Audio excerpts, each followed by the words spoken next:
Students, कैसे हो आप लोग। हमने आज तक पाचन तंत्र, श्वसन तंत्र, भोजन एवं मानव स्वास्थ्य ये 4 लेक्चर हमारे हो चुके हैं। ये हमारा 5वां लेक्चर है जिसके अंदर हम पढ़ेंगे रक्त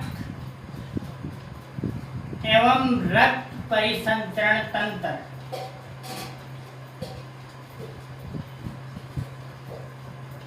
रक्त परिसंचरण तंत्र, तो ये हमारा अभी सेकंड चैप्टर चल रहा है। तो सेकंड चैप्टर का हमारा तीसरा टॉपिक आ चुका है रक्त एवं रक्त परिसंचरण तंत्र। तो क्या है, हम इसकी पूरा अध्ययन करेंगे। पहले हम अध्ययन करेंगे रक्त का, उसके बाद हम अध्ययन करेंगे रक्त परिसंचरण तंत्र का। तो इसके अंदर अध्ययन करेंगे। तो आपने अभी तक पाचन तंत्र और श्वसन तंत्र वाले चैप्टर को नहीं पढ़ा है, वो वाला लेक्चर नहीं देखा है, तो इस वीडियो के डिस्क्रिप्शन में उन सभी लेक्चर्स का लिंक मिलेगा, जाइए वो वाले लेक्चर पहले देखिए, उसके बाद आप रक्त परिसंचरण तंत्र वाला लेक्चर देखिए। तो चलिए स्टार्ट करते हैं। तो रक्त क्या है? रक्त एक प्रकार का उत्तक है। रक्त एक प्रकार का उत्तक है। उत्तक 4 प्रकार के होते हैं, जिसमें ये संयोजी उत्तक है। संयोजी का मतलब होता है कि एक दूसरे को जोड़ने वाला, एक दूसरे को जोड़ने वाला। आप देखते होंगे हमारे शरीर में जो ब्लड होता है वो अनेक उत्तकों, कोशिकाओं को आपस में जोड़े रखने का भी कार्य करता है। तो इसको कहा जाता है एक प्रकार का संयोजी उत्तक। रक्त क्या है? एक प्रकार का संयोजी उत्तक है। कनेक्टिव टिश्यू, कनेक्ट, ये कनेक्ट करता है, एक दूसरे को आपस में कनेक्ट करने का कार्य करता है, इसलिए इसे कहते हैं रक्त संयोजी उत्तक।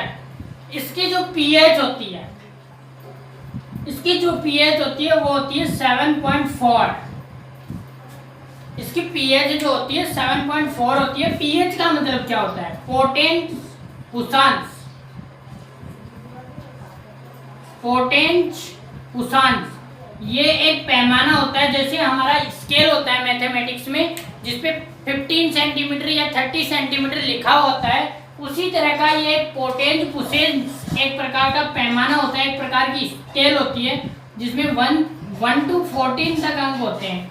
तो इसके अंदर ये होता है 7.4। तो 7.4 का मतलब होता है कि ये क्षारीय होता है।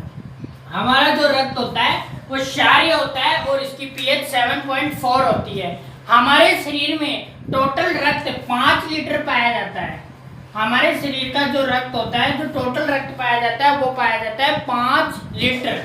और हमारे शरीर में रक्त का निर्माण कहाँ होता है? कोई आपसे पूछे कि हमारे शरीर में रक्त का निर्माण कहाँ होता है? हमारे शरीर के अंदर रक्त का निर्माण अस्थि मज्जा के अंदर होता है। अस्थि मज्जा, जिसको कहा जाता है इंग्लिश के अंदर बोन मैरो। बोन मैरो भी बहुत जगह नाम लिखा होता है, बोन मैरो। अस्थि मज्जा के अंदर, हमारे शरीर के अंदर अस्थि मज्जा में रक्त का निर्माण होता है। रक्त की पीएच 7.4 होती है। ये एक संयोजी उत्तक है। एक और कि यदि नवजात शिशु या भ्रूणावस्था में, ये 2 कंडीशन आप याद कर रखना, वेरी इंपॉर्टेंट है। भ्रूणावस्था में या नवजात शिशु में रक्त का निर्माण कहाँ होता है? रक्त निर्माण कहाँ होता है? ये वेरी इंपॉर्टेंट क्वेश्चन है। इसका निर्माण होता है पलीहा में। पलीहा में होता है, लेकिन जो वयस्क मानव है उसके अंदर अस्थि मज्जा के अंदर रक्त का निर्माण होता है। लेकिन जो नवजात शिशु होता है या भ्रूणावस्था में, जब माँ के शरीर में बच्चा का विकास हो रहा होता है, उस टाइम जो रक्त होता है उसके अंदर, उसका निर्माण होता है पलिया में। और जब वयस्क मानव होता है तो उसका निर्माण होता है अस्थि मज्जा में। ये हमारे रक्त की मेन बातें कंप्लीट हुई। अब हम चलते हैं एक एक की बातों की ओर। तो अब बात करते हैं हम रक्त। रक्त के 2 भाग होते हैं। रक्त के 2 भाग होते हैं, रुधिर और प्लाज्मा। रक्त में 2 तरह के भाग पाए जाते हैं, रुधिर और प्लाज्मा। रुधिर जो होता है वो 55% होता है और ये होता है 45%। प्लाज्मा जो होता है वो 55% होता है और रुधिर जो होता है 45% होता है। प्लाज्मा के अंदर ये जो 55% है, अब ये मान लो कि आप पूरा 100% है, 55% मतलब ये प्लाज्मा हम माने तो ये 100% हो गया। अब इसके अंदर 92% क्या होता है, वाटर, जल होता है, और 8% जो हमारा बच गया ये होता है अकार्बनिक पदार्थ। अकार्बनिक पदार्थ पाए जाते हैं प्लाज्मा के अंदर। तो ये हमारा प्लाज्मा हुआ कि प्लाज्मा 55% होता है, 92% इसमें जल होता है, और 8% कार्बनिक या अकार्बनिक पदार्थ हमारे शरीर के अंदर पाए जाते हैं। रुधिर होता है 45%। अब बात कर लेते हैं जो रुधिर होता है, इसमें कुछ संगठित पदार्थ पाए जाते हैं, जैसे आपने सुना होगा आरबीसी, डब्ल्यूबीसी और थ्रोम्बोसाइट। तो हम इनका 1 to 1 एक का अध्ययन करेंगे। तो हम पहले जो ये संगठित पदार्थ है आरबीसी, डब्ल्यूबीसी, ये रुधिर के अंदर पाए जाते हैं। अब बात करते हैं हम, पहला जो है वो बात करते हैं आरबीसी, जो संगठित पदार्थ हैं रुधिर के, उनकी बात करते हैं। आरबीसी का पूरा नाम होता है लाल रुधिर कोशिकाएं। लाल रुधिर कोशिकाएं, लेकिन इंग्लिश में इसका नाम होता है रेड ब्लड कॉर्पल्स। सेल्स बोला जाता है बहुत जगह, लेकिन सेल्स इसका सही नाम नहीं है, रेड ब्लड कार्पल्स ये होता है इसकी full form, red blood carpals, लाल रुधिर कणिकाएं, या लाल रुधिर कोशिकाएं। तो इसका जो निर्माण होता है, इसको एक दूसरे नाम से और जाना जाता है इरिथ्रोसाइट। लाल रुधिर कणिकाओं को इरिथ्रोसाइट भी कहा जाता है। इनका नाम, इनके 3 नाम हो गए, आरबीसी लाल रुधिर कोशिकाएं, इंग्लिश के अंदर रेड ब्लड कॉर्पल्स, और इरिथ्रोसाइट। इरिथ्रोसाइट के अंदर एक पाया जाता है, इनका जो रंग होता है वो लाल होता है। अब बात करें हम इनका रंग लाल क्यों होता है, तो इसके अंदर एक पदार्थ पाया जाता है हीमोग्लोबिन।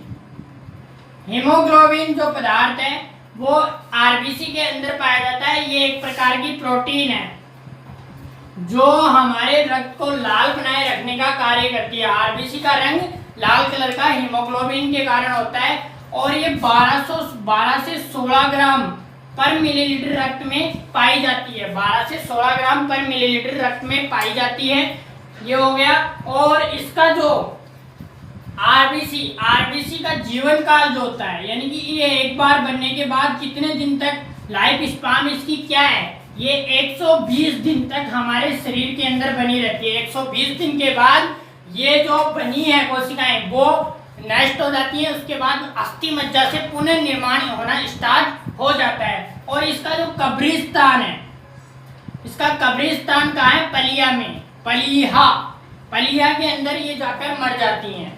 तो आपने पहले पढ़ा था कि पलिया के अंदर भ्रूणावस्था और नवजात शिशु में रक्त का निर्माण होता है। तो ये वेरी इंपॉर्टेंट है, वयस्क के अंदर पलिया में आरबीसी का कब्रिस्तान कहा जाता है।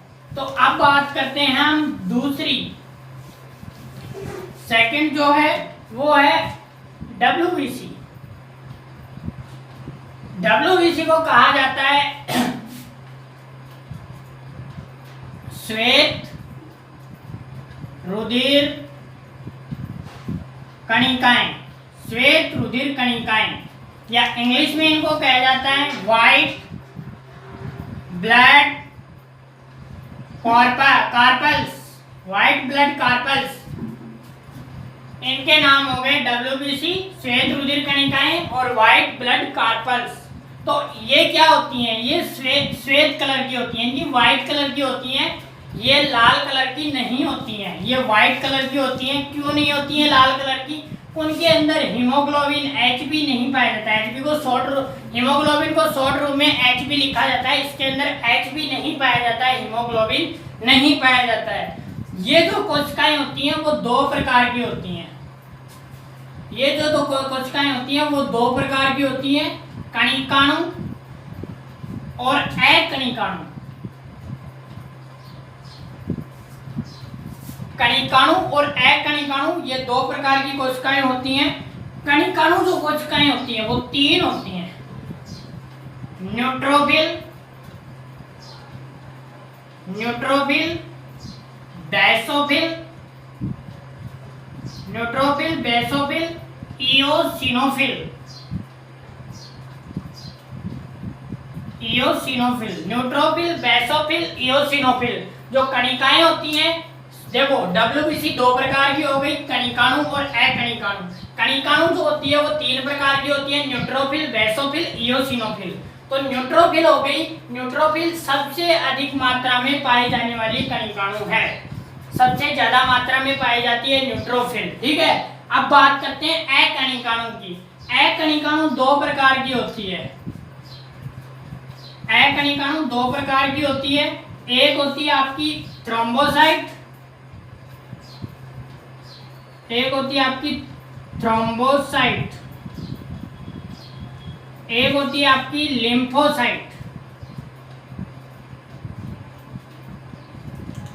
थ्रोम्बोसाइट और लिम्फोसाइट ये 2 प्रकार की होती हैं, थ्रोम्बोसाइट और लिम्फोसाइट। अब जो लिम्फोसाइट है वो फिर से आपकी 3 प्रकार की आती है, एक होती है बी लिम्फोसाइट, एक होती है टी लिम्फोसाइट, एक होती है प्राकृतिक मारक कोशिकाएं, प्राकृतिक मारक कोशिकाएं।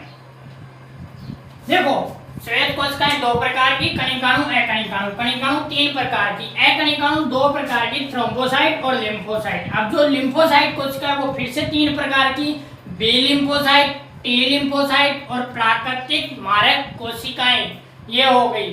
जो प्राकृतिक मारक कोशिकाएं हैं वो आगे चल के क्या बनाती हैं, मोनोसाइट बना लेती हैं, महाभक्षण कोशिकाएं बना लेती हैं, महाभक्षण कोशिकाएं बना लेती हैं। और ये बाह्य प्रतिरंजनों का जो प्राकृतिक मारक कोशिकाएं हैं वो बाह्य प्रतिरंजनों का भक्षण करके उन्हें खा जाती हैं और हमारे शरीर को रोग होने से बचाती है। जैसे हम आज के दिन में देखें तो आपको पता है कोरोना वायरस चल रहा है। अब ये जो जिसके शरीर में मारक कोशिकाएं बहुत ज्यादा एक्टिव हैं, आपने सुना होगा कि इतने लोग ठीक भी हो रहे हैं कोरोना वायरस से, तो उसका कारण यही है कि प्राकृतिक जो मारक कोशिकाएं हैं उनके शरीर में वो बहुत ज्यादा एक्टिव हैं। एक्टिव होने के कारण उनको कोरोना वायरस जो है उसको खा जाती हैं। प्राकृतिक मारक कोशिकाएं जब महाभक्षाणु का रूप ले लेती हैं हमारे शरीर में और उनको खा जाती है, जिससे उसके शरीर में कोरोना वायरस कोई प्रकार का किसी प्रकार का असर नहीं कर पाता है।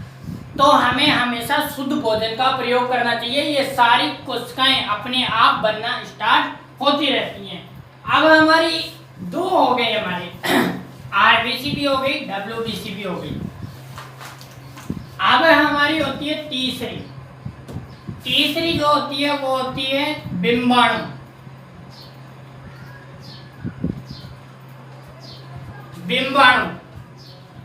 बिंबाणु को हम कहते हैं प्लेटलेट्स। आपने कई बार सुना होगा कि इसकी प्लेट्स कम हो गई। डेंगू के अंदर होता है ऐसा केस, डेंगू जब किसी को हो जाता है तो उसकी प्लेटलेट्स कम हो जाती है, तो यही है वो प्लेटलेट्स, बिंबाणु। इनको हिंदी में बिंबाणु कहते हैं, इंग्लिश में प्लेटलेट्स कहते हैं। तो ये प्लेटलेट्स लगभग 3 लाख होती हैं हमारे शरीर में, 3 लाख प्रति घन मिलीमीटर रक्त में पाई जाती है, मिलीमीटर रक्त में पाई जाती है। 3 लाख प्रति घन मिलीमीटर रक्त में पाई जाती है, 3 लाख होती है प्रति घन मिलीमीटर रक्त के अंदर। और इनका जो जीवन काल होता है, ये कितने दिन जीवित रहती हैं, ये मात्र 10 दिन तक जीवित रहती हैं। 10 दिन बाद ये मर जाती हैं और नई प्लेटलेट्स का निर्माण होना स्टार्ट हो जाता है। ये इनका कार्य क्या है? इनका कार्य है जब हमारे शरीर पे चोट लग जाती है, चोट लग जाने के कारण ये वहां पे एकत्रित हो जाती है, एकत्रित होकर थक्का का निर्माण कर लेती है। ये हमारे शरीर में थक्का का निर्माण करने में सहायक होती हैं।